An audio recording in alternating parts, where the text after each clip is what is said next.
Hi అండి, నమస్తే. నేను మీ Soni. Welcome back to our channel smart Soni Shiva.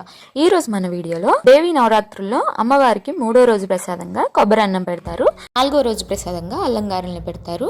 ఎలా చేసుకోవాలో ఈజీ వేలో ఈజీ ప్రాసెస్ లో చూపించబోతున్నాను. ముందుగా కొబ్బరి అన్నం చేయడానికి కావాల్సిన ఇంగ్రీడియంట్ ఏంటంటే మెయిన్ గా కొబ్బరికాయ కావాలి కదా. సో కొబ్బరికాయని తీసుకొని కొబ్బరికాయని పగలగొట్టుకోవాలన్నమాట. సో పగలగొట్టుకున్న తర్వాత వాటర్ ని సపరేట్ చేసేసి కొబ్బరిని కూడా సపరేట్ చేసుకోవాలి మనం. సో నేను తీసుకున్న కొబ్బరికాయ చాలా పెద్దగా ఉంది, అందుకని నేను ఒక చిప్పే వాడుతున్నాను.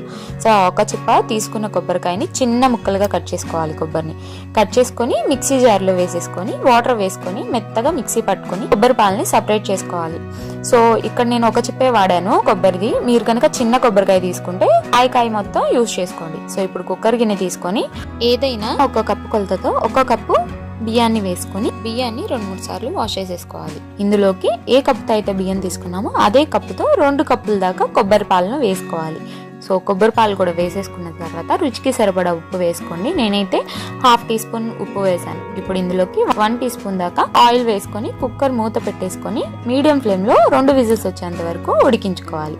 2 విజిల్స్ వచ్చాక స్టవ్ ఆఫ్ చేసేసి ప్రెషర్ అంతా పోయినాక ఓపెన్ చేసి ఈ కొబ్బరి అన్నాన్ని పొడి పొడిగా చేసుకొని పక్కన పెట్టేసుకోవాలి. ఇప్పుడు పొయ్యి మీద ప్యాన్ పెట్టేసుకొని 2 టేబుల్ స్పూన్ దాకా గీ వేసుకోవాలి. గీ ఫ్లేవర్ బాగుంటుందండి. సో గీయే వేసుకోండి, ఆయిల్ యూజ్ చేయొద్దు.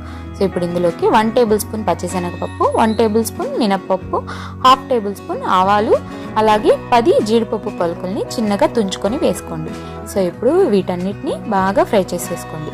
ఇవి కొంచెం ఫ్రై అయిన తర్వాత ఇప్పుడు ఇందులోకి 1 లేదా 2 ఎండుమిర్చిని తుంచుకొని వేసుకోండి. ఇది కూడా కొంచెం ఫ్రై అయిన తర్వాత 1 టేబుల్ స్పూన్ దాకా జీలకర్రని వేసేసుకోండి. ఇప్పుడు ఇందులోకి 1 టేబుల్ స్పూన్ మిరియాలు వేసుకొని బాగా ఫ్రై చేసేసుకోవాలి. ఇవన్నీ కొంచెం ఫ్రై అయిన తర్వాత ఇందులోకి స్లైసెస్గా కట్ చేసుకున్న 3 లేదా 4 పచ్చిమిర్చిని వేసేసుకోండి. ఇవి కూడా కొంచెం ఫ్రై అయిన తర్వాత 2 రెమ్మలు కరివేపాకు కూడా వేసేసుకోండి. కరివేపాకు వేసుకొని ఇంకొంచెం ఫ్రై చేసుకున్న తర్వాత 1/2 కప్పు పచ్చి కొబ్బరి తురుముని తీసుకోండి. 1/2 కప్పు నుంచి 1/2 కప్పు వరకు తీసుకోవచ్చండి, మన ఇష్టం అది. సో 1/2 కప్పు వేసుకున్న తర్వాత కొబ్బరిలో ఉన్న పచ్చిదనం మొత్తం పోయేంత వరకు బాగా ఫ్రై చేసేసుకోవాలి.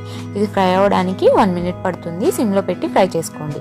ఇది ఫ్రై అయిపోయిన తర్వాత 1/2 టీ స్పూన్ దాకా ఇంగువ వేసుకొని మళ్ళీ అంతా ఒకసారి కలిపేసుకొని మనం ముందుగా రెడీ చేసి పెట్టుకున్న కొబ్బరి అన్నాన్ని వేసేసుకోవాలి.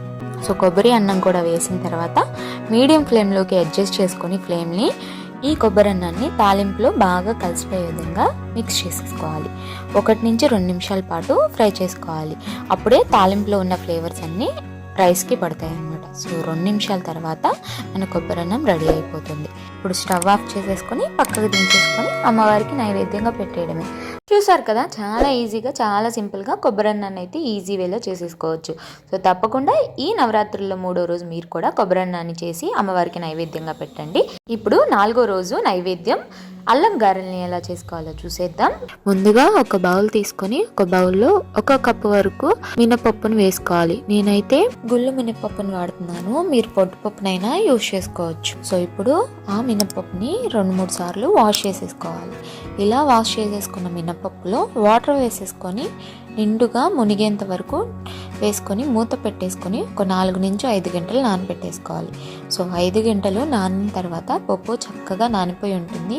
సో ఇలా నానిన పప్పుని మళ్ళీ ఒక 2-3 సార్లు వాష్ చేసేసుకొని వాటర్ని తీసేసి పక్కన పెట్టుకోవాలి. ఇప్పుడు మిక్సీ జార్ తీసుకొని 1 ఇంచ్ అల్లం ముక్క అలాగే 2-3 పచ్చిమిర్చిని మిక్సీ జార్లో వేసుకొని మెత్తగా మిక్సీ పట్టేసుకోవాలి. ఇప్పుడు ఇందులోకి ముందుగా నానబెట్టుకున్న మినపప్పుని వేసుకొని కొంచెం వాటర్ వేసుకుంటూ మెత్తగా మిక్సీ పట్టేసుకోవాలి.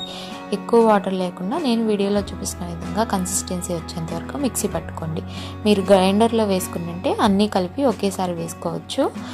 మిక్సీ జార్లో అయితే కనుక చిన్న మిక్సీ జార్ని ప్రిఫర్ చేయండి, ఎక్కువ వాటర్ పడకుండా త్వరగా మెదిగిపోతుంది.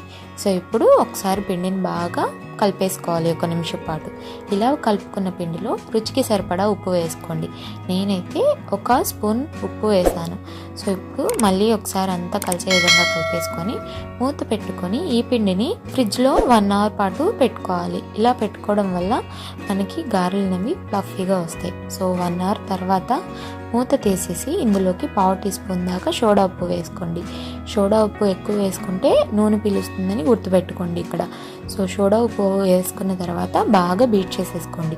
మీరు గ్రైండర్లో వేసి రుబ్బుకుంటే కనుక సోడా ఉప్పు వేయాల్సిన అవసరం లేదండి. కొంచెం సేపు బీట్ చేసుకోండి, సరిపోతుంది. ఇప్పుడు చేతిని నీళ్ళల్లో తడుపుకొని గారెల్లా ఒత్తుకోవాలి. ఎక్స్పీరియన్స్ లేని వాళ్ళైతే కనుక కొత్తగా ట్రై చేస్తుంటే చిల్లులు గరిటెతో కానీ, లేకపోతే మీరు టీకి పడకట్టుకునేది ఉంటుంది కదా, సో దాన్ని కొంచెం వాటర్లో తడిపేసి దాని మీద గారెల్లా చేసి వేసుకోండి.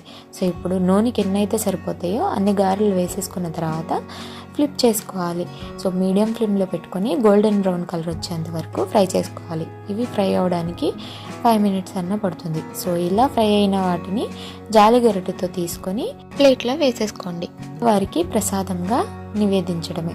సో అంతేనండి, చాలా ఈజీగా అమ్మవారికి పెట్టే 4వ రోజు ప్రసాదం అల్లం గారిని రెడీ చేసేసుకున్నాం కదా.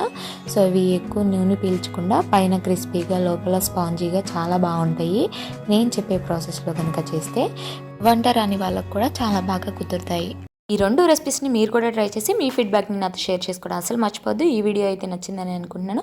వీడియో నచ్చితే లైక్ చేయండి, షేర్ చేయండి, సబ్స్క్రైబ్ చేయండి. ఇంకా ఇలాంటి ఎన్నో ప్రసాదం రెసిపీస్తో మళ్ళీ మీ ముందుకు వచ్చేస్తాను. అంతవరకు సెలవు. Bye all. Thanks for watching.